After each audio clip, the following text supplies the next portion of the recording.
HOA tried taking my doghouse, and I couldn't believe the nerve they had.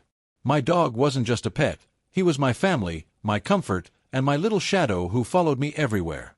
When I built him a cozy little doghouse in the yard, I thought it was harmless.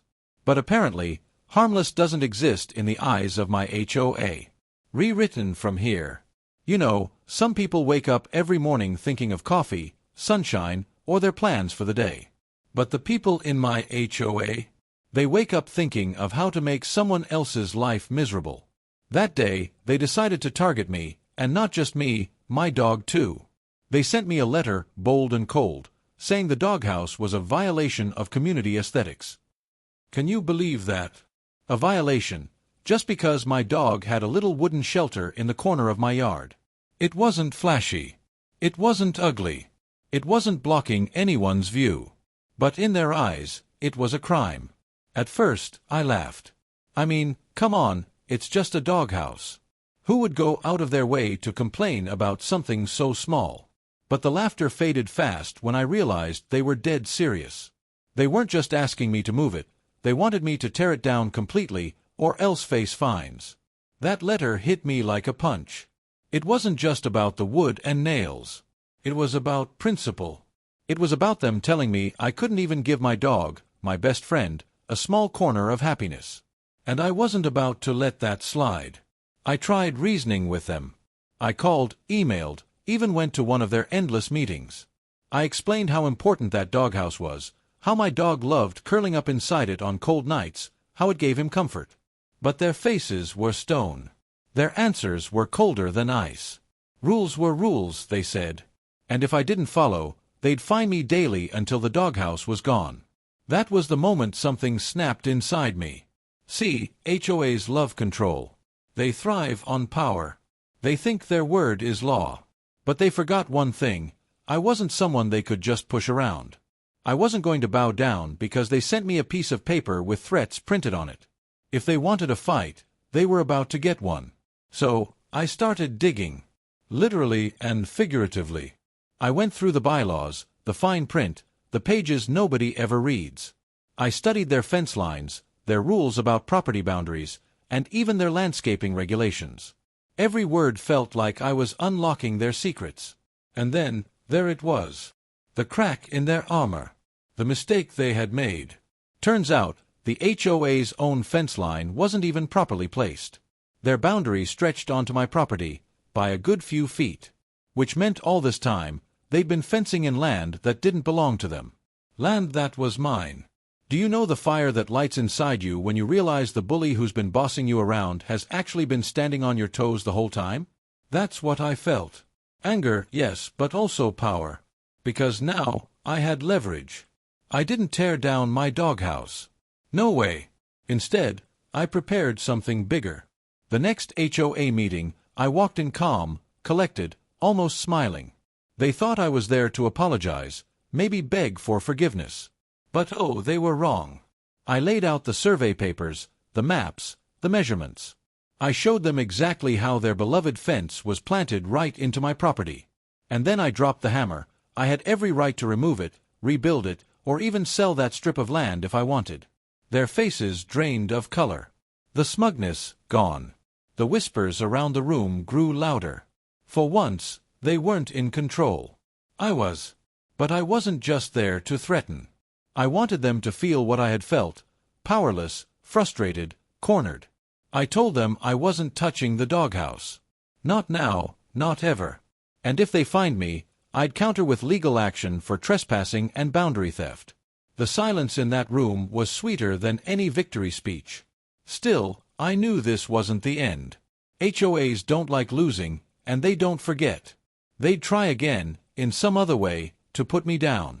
But I was ready.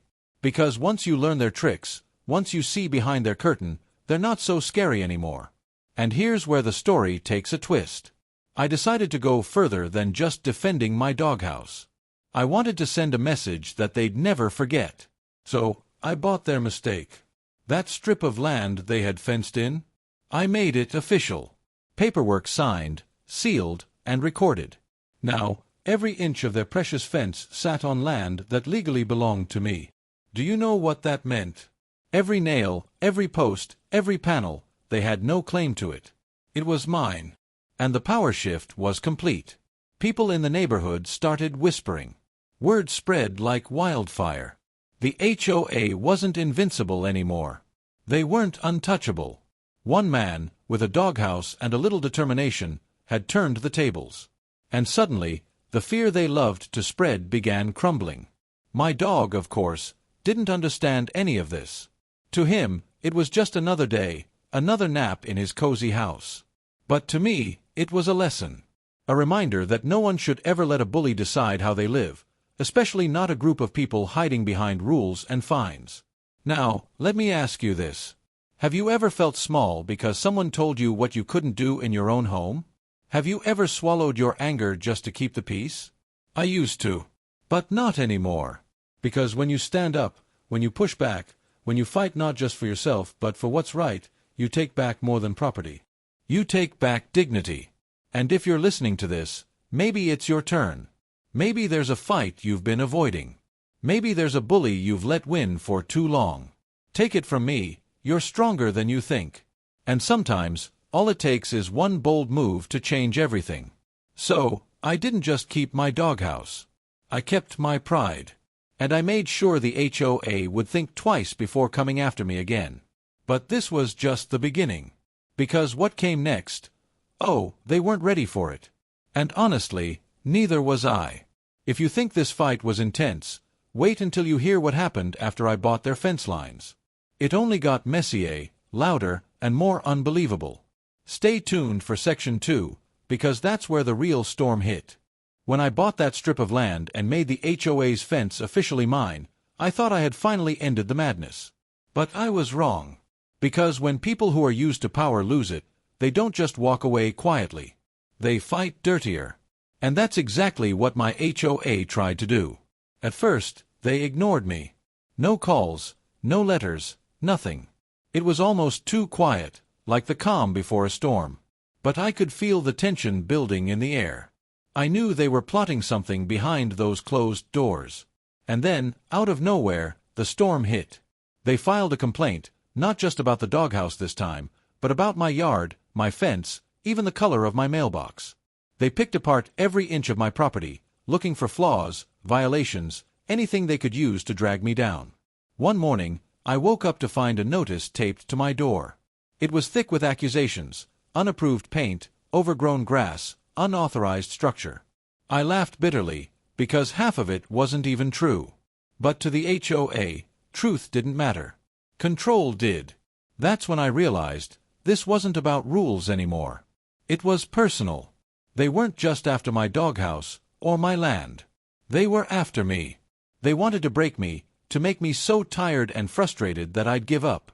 But what they didn't understand was, the more they pushed, the stronger I became. I started documenting everything. Every letter. Every photo. Every word from their board meetings. I gathered evidence like a soldier gathering weapons before a battle. And the more I uncovered, the uglier it got. Turns out, the HOA board wasn't as clean as they pretended to be. They were using community funds for private dinners, approving changes for their friends while denying everyone else, and bending rules whenever it suited them. Hypocrisy was painted all over their hands. And I wasn't about to stay quiet. I called a meeting of my own. Not just with the board, but with my neighbors, the people who'd been living under their thumb for years. Some were scared, some were doubtful, but many were angry, just like me. They were tired of being told what to plant, what to build, even what color curtains they could hang. That night, standing in my backyard next to my doghouse, I told them the whole story. I showed them the surveys, the receipts, the evidence of the board's misuse of power. And one by one, I saw their eyes light up with something I hadn't seen before: hope. For the first time, they realized we didn't have to bow down. We didn't have to accept every demand. We had a choice. We had a voice. And with enough voices, we could fight back. The next official HOA meeting was packed. People who had never attended before filled the seats. Neighbors who usually stayed quiet stood up and spoke. Questions flew at the board like arrows. Why were funds missing? Why were some rules applied unfairly? Why was one man's doghouse such a threat when others had unapproved sheds and playsets? The board squirmed in their seats. Their polished smiles faded. They weren't prepared for this. And then came the vote. It started with a petition, signed by dozens of homeowners demanding accountability. It grew into a motion to remove certain board members who had abused their power. And finally, it turned into something bigger, an election. The same people who once laughed at me for fighting back now wanted me on that ballot. Me, the guy with the doghouse. The guy who refused to bend. At first, I hesitated. I didn't want power. I didn't want meetings and paperwork. All I wanted was peace, freedom, and the simple right to let my dog rest in his little house. But then, I looked at my neighbors. I saw the way they looked at me, not as a troublemaker, but as someone brave enough to say what they couldn't. And in that moment, I knew I couldn't walk away. So, I said yes. The weeks that followed felt like a whirlwind. Flyers went out. Conversations buzzed at every mailbox. Some people supported me, others doubted me, but one thing was clear: change was coming. The HOA had ruled with fear for too long, and now their grip was slipping. Election day came, and the room was electric. Votes were counted, one by one. And when the final number was announced, it was official. I had won. The man they tried to crush. The man they thought would just roll over.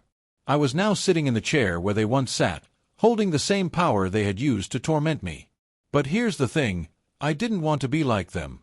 I didn't want revenge. I wanted justice. I wanted fairness. So, my first act was simple. I tore up the complaint against my doghouse and announced that no homeowner would ever be fined for harmless personal choices again. If your paint was a little brighter, if your flowers grew a little wilder, if your kids left their bikes in the yard, it wasn't a crime. It was life. And life is meant to be lived, not policed. The cheers in that room still echo in my memory. My dog sat at home, wagging his tail, completely unaware of the storm we had just survived. To him, it was just another day. But to me, it was proof that even the smallest battles matter. That standing up, even when you feel outnumbered, can change everything. And you know what? The HOA never tried to take my doghouse again. In fact, they learned something far more valuable, that rules are meant to protect, not control. That communities are meant to lift each other up, not tear each other down. Looking back, I realized the doghouse was never the problem. It was the excuse. The real problem was power, and what happens when it falls into the wrong hands. But here's the truth.